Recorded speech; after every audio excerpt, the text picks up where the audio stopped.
Free fall acceleration is A is constant equal to G is approximately 9.8 meter per second per second. It's a free fall acceleration. G we call gravitational acceleration. Free fall means that falling without resistance, falling in vacuum. The acceleration G is independent of the object's characteristics, such as mass, density, or shape. The value of G varies slightly with latitude and also with elevation. The sign of G depends on how you choose the direction of the reference axis. It is a constant acceleration, so we can use a set of formula for constant acceleration. Replace A with G. So this is when A will replace with G. Okay, that G is direction always downward toward the center of the Earth. If we take the reference frame X, a Y direction upward, then in this case, G is negative number. So this set of formula become, replace A with minus G. V equal to 0 minus GT. Y minus Y0 equal to Y's V0t minus half GT squared. And V squared minus V0 squared equal to minus 2GS. Okay, 2GS. And if you don't like this choice, you want to choose the Y direction downward. And then in this choice, G is positive number. And we replace A with G. We get another set with positive number. Okay. So these two set formula, which one is right? This depends. In this case, this is right. In this case, it is right. If you use this reference and you use this set, you're wrong. Okay? You're wrong.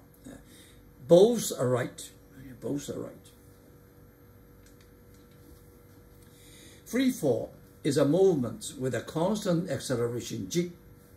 One of its features is that its velocity is 0 at top. Remember, the velocity is 0 at the top. With that information, once height h is given, we can easily find the time when it reached the ground, because h you could have gt squared. Okay? You have h, you can find the t. Or the final velocity, because you have h, this is the final velocity, and vice versa. Remember, velocity is 0 at the top. The time from the top to the ground for a free fall subject equals the time for the subject to be soared up from the ground to the same height. Up and down, they take the same time. The falling speed at the ground for a free fall subject equals that of the subject being soared up to the same height h at the bottom. The velocity at the same point, whether it's up or down, they are the same value. Okay, this is a feature of free fall acceleration.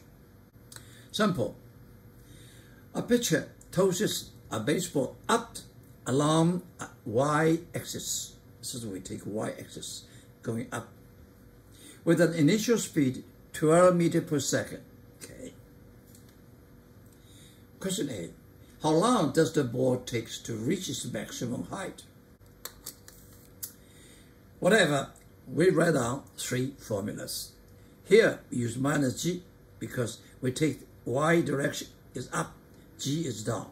Okay, and we see which one we can use. In this one we see, what do we know?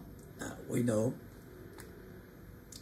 initial speed, v0. Okay, and we know what at top, okay, v is 0.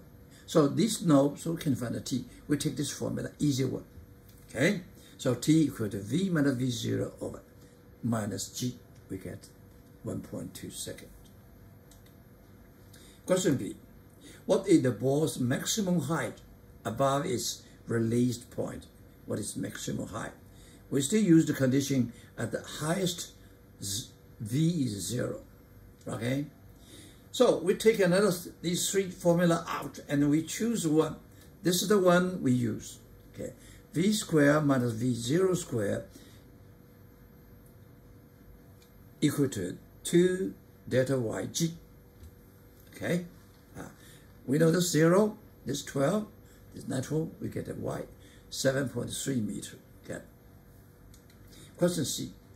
How long does the ball take to reach a point 5.0 above its release point? The maximum is 3.3. I want to find the value. Times you get to 5 meters above your position. That's very easy. Okay. We know delta y. Delta y is 5.0. And we know this one. You can find the t. Okay. So we get a 2t. This is 0.53 second and 1.96. We choose which one is right. The answer is both one are right. Why not? When you toast this up, a time t equal to 3.53 seconds, this one 5 meters plus is going up. Okay. And then it's going up and return.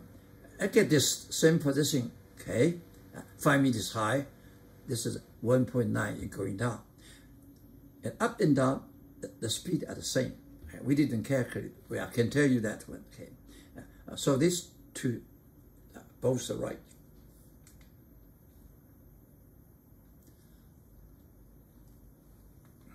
When a meter stick is dropped, the distance it has fallen increases with time. We'll use that fact to measure the time it takes a person to react after a meter stick is dropped. One person holds a meter stick vertically, while a second person waits with her fingers poised at the 50-centimeter mark on the stick. The stick will be dropped unexpectedly, and the second person will try to catch it as quickly as possible. The distance the stick falls before it is caught will show how quickly the second person reacted after the meter stick was released. This is how far the meter stick fell before it was caught. What is this person's reaction time?